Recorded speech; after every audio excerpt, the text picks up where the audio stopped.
What is going on, everyone? My name is Jazz, and thanks for entering the Lobby of Hobbies, where today we're going to be looking at Rival Restaurants, published by Gap Closer Games, and it plays in roughly 45 to 60 minutes for 2 to 6 players. Now, this one, players are going to take on the role of a chef, each with their own unique ability as they run their restaurant, which might specialize in making dishes of a specific cuisine.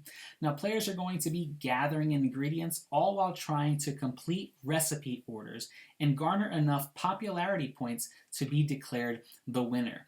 Now, this one is a strategy game that plays with some bidding along with some negotiation elements, and it does have real time, so it is fast paced. Now, if this sounds like it's up your alley, stick around, join me at the table, and grab your apron while we learn rival restaurants. And then afterwards, we're going to ask the question, can you dig it? To determine who this game is targeted for, how inviting it is to get to the table, and the most important question, is it even good? So stick around for this one.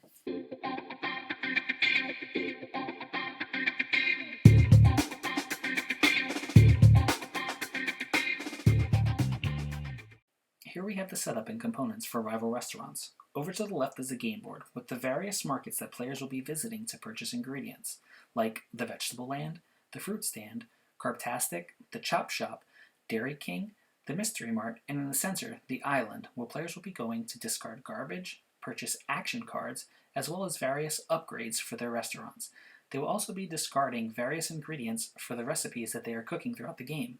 At the beginning of the game, players will receive a chef card randomly, and they will take their matching chef standee, and each chef has a special player ability on their player card. They will receive an action card and a restaurant. This is the Mexican restaurant. Players will receive 2 different recipes, one basic and one gourmet. They will also receive 1 ingredient from each market. Any ingredients matching their recipes they will place next to them, and any extras off to the side. They will also receive a player aid and a spin dial. And now, players are ready to start the game of Rival Restaurants. A game of Rival Restaurants is broken down into 3 phases: Money and Move, Buy and Barter, and Cook and Counter. During Money and Move, players will take their starting money for each round. In the beginning, it's $300. They will also take their spin dial and place it on the market that they want to visit. They will secretly place this face down until all players are ready to simultaneously show where they are going. Once players are ready, they will flip over their counter and place their chef in the market and on the ingredient that they want to purchase. Sometimes there are rival restaurants that are trying to get the same ingredient. If so, that chef is placed on the same ingredient. These chefs will battle it out during the buy and barter phase of the game. During buy and barter, players will be given 1 minute to buy anything from the market that they are at. Rival chefs will try to outbid each other for the item that they are trying to claim stake over. Also during this phase, players will be able to negotiate and trade items like money, recipes, and ingredients with one another. Then it's time to move on to the cook and counter phase once the timer is done. During the cook and counter phase, players will be able to cook dishes for the recipes that they have all the ingredients for. Some restaurants, if they have the associated upgrade, will be able to cook more than 1 dish, but when they have all the ingredients, they discard them and gain popularity that is indicated on the recipe card and move that number on their popularity track. As players move up on the popularity track, they will gain various bonuses. Players will also look at the type of cuisine that recipe is, and if it matches their restaurant, they will gain an additional popularity. Players will place that completed recipe under their player board and gain a new recipe of equal type. Some dishes may generate garbage that players will have to discard at the island by paying $100. Play continues round by round, phase to phase, with players cooking dishes, gaining popularity, and playing action cards to benefit themselves or sabotage rival chefs as they try to be the first restaurant to gain 20 popularity, gaining them the victory. And that's how you play Rival Restaurants.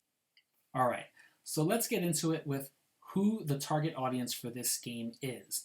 Now, whether you're new, experienced, or casual gamer, I think it all determines what type of game group you have that you're going to be playing with. Now, the 2 people that I would be very reserved with playing this game with are people who are not really into negotiation type games or who aren't able to fully immerse themselves in that negotiation and bartering aspect. Because if you're not, this game will fall flat on your game group.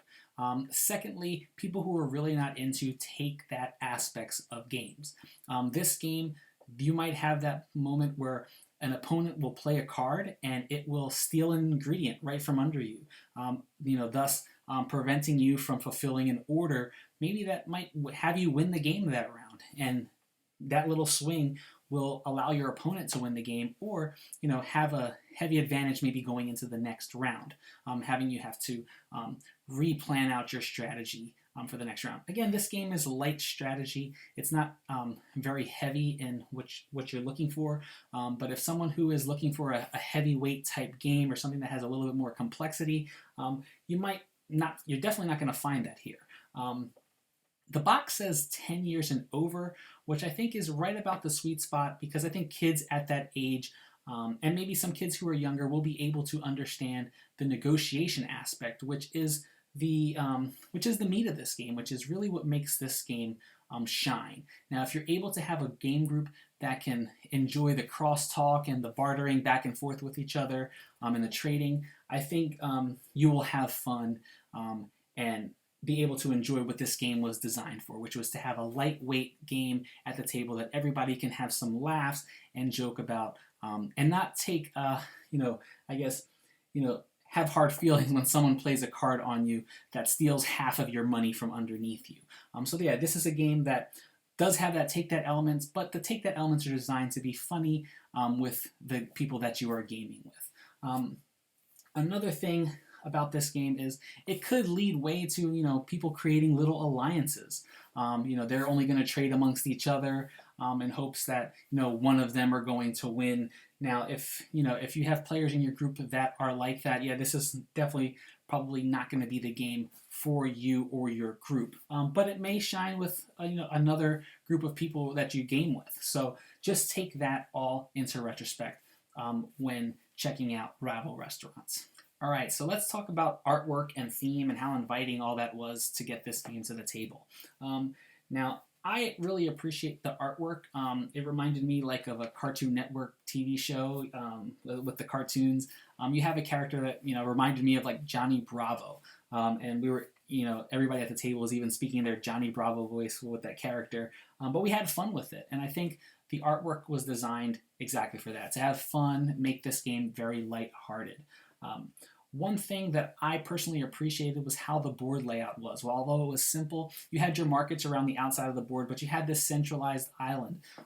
So having players, who are playing a game where, everybody is interacting with each other, the board layout also allowed you to make sure that you were interacting with all various parts of the board instead of focusing on, just this area is only this area is only that, but making sure that you paid attention to everything, because when you are negotiating, you're negotiating with all, people that are at various areas or aspects of this board, which I enjoyed. Now, theme. I think theme is something that everybody can appreciate here, right? Everyone enjoys going to a restaurant and going to restaurants of different types of cuisines, right? So having that nature of a theme that everybody can just kind of get around and understand that there are restaurants that are competing with each other, that are competing for same types of dishes or different dishes. So you might have a restaurant, while they specialize in American dishes, they still might make, a Japanese dish that is really enjoyable there. So, I thought that was just pretty fun that, you had this, Japanese restaurant, but it was making a Vietnamese dish, or it was making a Mexican dish. It was just fun. It just added to elements. It added to the craziness of what this game was. So it was one, I think, having a colorful board, having, fun artwork, I was able to appreciate it, and everybody really liked the artwork as well as we played. Now, is the game good? So with all that said, all its positive notes, this is a game that I think is fun. It is good, and I think it's good for the right crowd. Now, it is one that I found some moments that were a little bit, that fell a little bit flat in how the negotiation worked and whatnot. But overall, is this a game that I would play again? Yes. But I also would be very cautious in the group that I am playing it with. So it's got to be someone that I know, or a group that is very, lighthearted and wants to just have fun, have a good time. Now, if you're looking to get it to the table with people who just, are looking for something that's going to have more thinkiness or more strategy, this is not going to be the game that I'm going to pull off the shelf. But definitely for people who enjoy, lighthearted card play and games that have some fun aspects and elements to it, and want to have a quick, fun, joking game night, Rival Restaurants would be definitely one to check out for you and your game group, or just you and your family as well. So check out Rival Restaurants from Gap Closer Games if you think that this one is up your alley. Now, thank you guys for stopping by the lobby and checking out Rival Restaurants. But down in the comments below, let me know what you think about this. Is this something that you've tried out, something you've considered that might work with your game group? Let me know down below. I'd love to chat with you. But if this is your first time with us, why don't you go ahead and hit that subscribe button along with that bell icon. That way you can be notified anytime we drop new content. And while you're at it, give us a thumbs up if this is some content that you enjoy. But I'll check you guys out on the next review. Have a good one.